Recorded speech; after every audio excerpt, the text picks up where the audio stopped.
Hi friends, ఈరోజు నేను carrot juice చేశానండి. క్యారెట్ జ్యూస్లో ఎన్ని హెల్త్ బెనిఫిట్స్ ఉన్నాయో మీకు తెలుసా? క్యారెట్ హెల్త్కి చాలా మంచిదండి.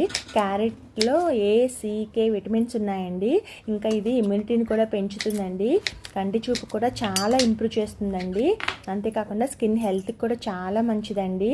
హార్ట్కి, లివర్కి కూడా చాలా మంచి చేస్తుందండి క్యారెట్ జ్యూసు. ఇంకా క్యారెట్లో ఫైబర్ ఉండడం వల్ల ఇది డైజెషన్ కూడా చాలా ఇంప్రూవ్ చేస్తుందండి. డైజెషన్కి యూజ్ అవుతుంది అనమాట. అంతేకాకుండా కొలెస్ట్రాల్ని కూడా తగ్గిస్తుందండి. క్యారెట్ జ్యూస్ తీసుకోవడం వల్ల మనము యంగ్గా కూడా కనిపిస్తామండి. ఎందుకంటే నేను మామూలుగానే క్యారెట్స్ ఇట్లాగా పీల్ తీసేసి చిన్న చిన్న మొక్కలు కోసేసి ఇట్లాగా బ్లెండ్ చేసేసానండి.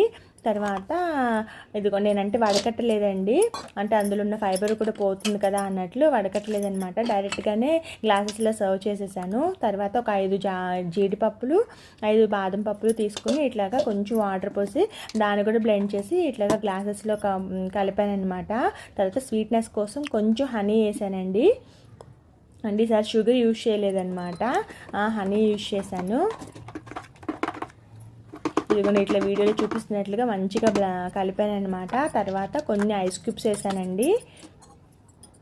తర్వాత ఇట్లాగా క్యారెట్తో డెకరేట్ చేశానమాట. క్యారెట్ జ్యూస్ రెడీ అయిపోయింది. ఇదిగోండి క్యారెట్ జ్యూస్ ఇప్పుడు శ్రీనిక టేస్ట్ చేస్తుందండి. అంటే ఆల్రెడీ హనీ వేసాను కదా, దానికి కూడా నచ్చుతుంది అనమాట. హనీ అంటే ఇష్టం అనమాట శ్రీనికకి. ఇదిగోండి టేస్ట్ చేసి చెప్తుంది అనమాట.